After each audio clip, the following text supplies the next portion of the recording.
ঘোরাঘুরি করতে কার না ভালো লাগে? আমার তো খুবই ভালো লাগে, তাও আবার রাতের বেলা। হ্যালো এভরিওয়ান, আসসালামু আলাইকুম। সবাই কেমন আছেন? আশা করি ভালো আছেন। আজকে আপনাদের লগে শেয়ার করাম আমাদের ঐতিহ্যবাহী বাণিজ্য মেলার দৃশ্য। অনেকদিন পর জামাইয়ের লগে ঘুরতে বের হইছি, আর ওই যে জামাই টিকিট লইতাছে, এই ফাঁক দিয়ে আমরা একটু ভিডিও টিডিও কইরা লইলাম। আর সাথে আছিল আমার ননদ ননাস বাগিনা বাগিনী। টিকিট কাটা শেষ, অহন আমরা ভিতরে যামু। অম্মা ভিতরে ঢুকা দেখি কি যে একটা অবস্থা, চারদিক দিয়ে খালি মানুষ আর মানুষ। হতলা মানুষের ধাক্কা ধুক্কার থেকে বাচ্চা কোন রকমে একটা দোকানও গিয়া ঢুকছি।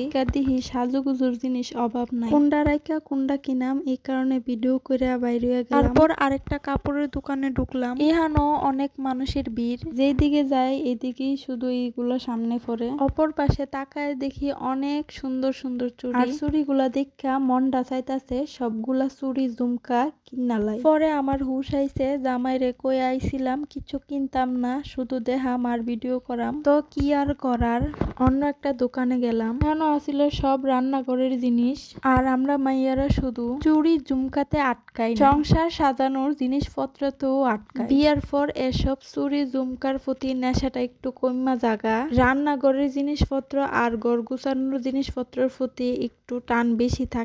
আমার কাছে এই ফানির জন্যটা অনেক ভালো লাগে। ছবি তোলার মতো কোনো অবস্থা আসিল না। আজকে মেলার মধ্যে অনেক মানুষ আসিল, একটু ভিডিও কইরা লইলাম। পিছনের ঝর্ণাটা সহ করতাম চাইছিলাম, মানুষের ঠেলা ঠেলি লাগিয়া করতে পারছি না সুন্দর কইরা ভিডিও। তো কি আর করার, আমরা আবার আডা শুরু করলাম। আর এই সেই ভাইরাল ঝিলমিল বেলুন, দেখতে অনেক সুন্দর লাগতাছিল এই বেলুনগুলা।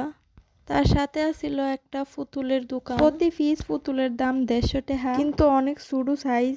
যেদিকে যাই ওই দিকেই শুধু আমার সামনে চুড়ি পরে, মন্ডারে আর মানাইতে পারলাম না। কিন্তু যেই চুড়িগুলা পছন্দ করছিলাম ওইগুলা আমার হাতের সাইজে হইছে না। আগে শুনতাম মেলার মধ্যে কম দামে অনেক ভালো জিনিস পাওয়া যায়, কিন্তু অহন দিই সব জিনিসের দাম অনেক, তাও আবার একদম। আর এই যে শ্বশুর বাড়ির পিঠা, এই ব্যাপারটা আমার কাছে খুবই ভালো লাগছে। যে সকল জামাইদের মনে কষ্ট শ্বশুর বাড়িতে ফিডা খাইতে পারে না, শ্বশুর বাড়ির ফিডা মজা না, তারা এখানে আইসা মনের কষ্ট দূর করতে পারেন। তারপর ঘুরতে ঘুরতে নৌকা আর নাগরদোলার কাছে আইসা পড়ছি। জীবনে একবার বান্ধবীর লগে নাগরদোলায় উঠছিলাম, ওই সময় কানে ধরছি, জীবনে আর নাগরদোলায় উঠতাম না। মনটা কইতাছিল ওই যে পিছনে ভূতের বাড়িতে যাই, কিন্তু সাহস আর হইছে না। আর এই যে কত রকমের আচার, কুন্ডা রেখা কুন্ডা খামো, এর লিগে আর হাইছিই না।